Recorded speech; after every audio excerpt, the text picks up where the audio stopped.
Joey and Will and Grace will return next week with all new episodes.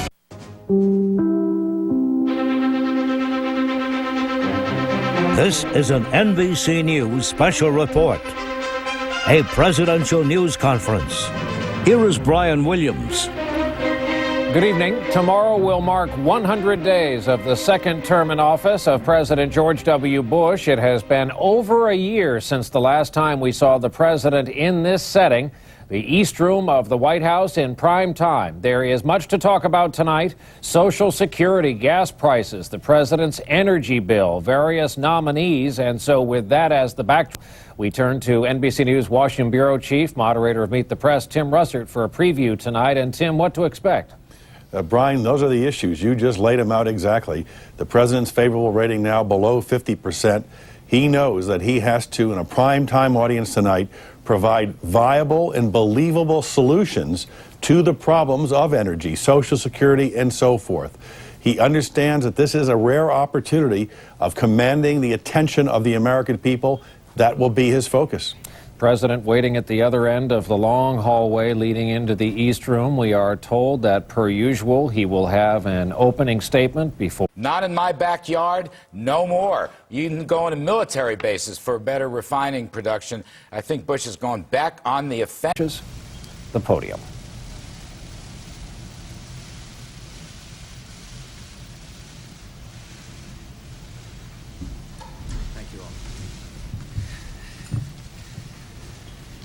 Good evening. Tonight I will discuss two vital priorities for the American people, and then I'll be glad to answer some of your questions. Millions of American families and small businesses are hurting because of higher gasoline prices.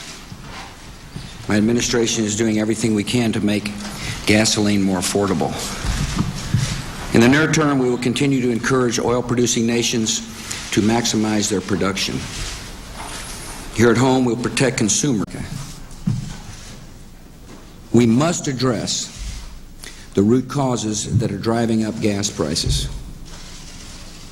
Over the past decade, America's energy consumption has been growing about 40 times faster than our energy production.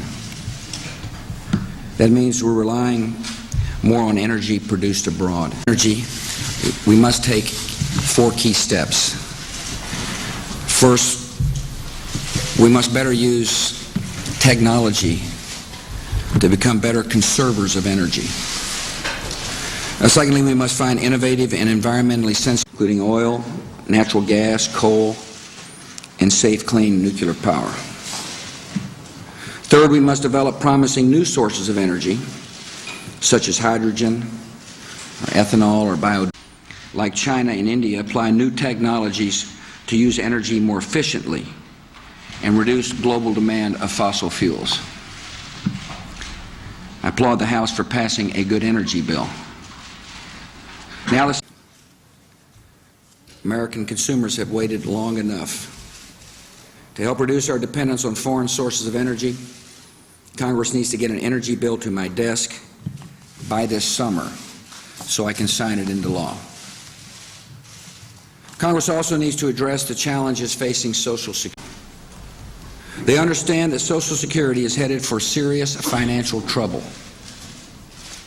and they expect their leaders in Washington to address the problem. But the math has changed. A generation of baby boomers is getting ready to retire. I happen to be one of them.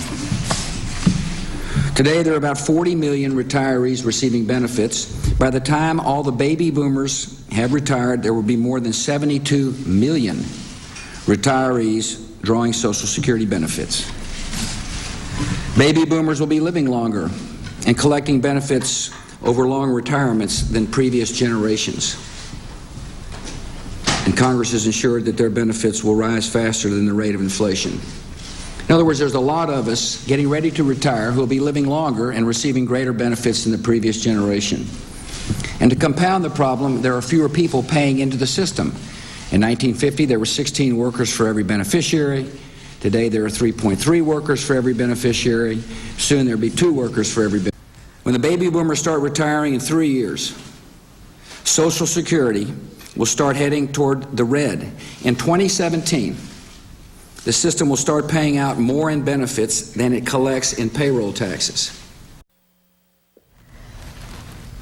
Good morning. Why did they wait? An explosive new report finds the military knew almost immediately that former NFL player Pat Tillman was killed by friendly fire, but took weeks to tell the public and his family.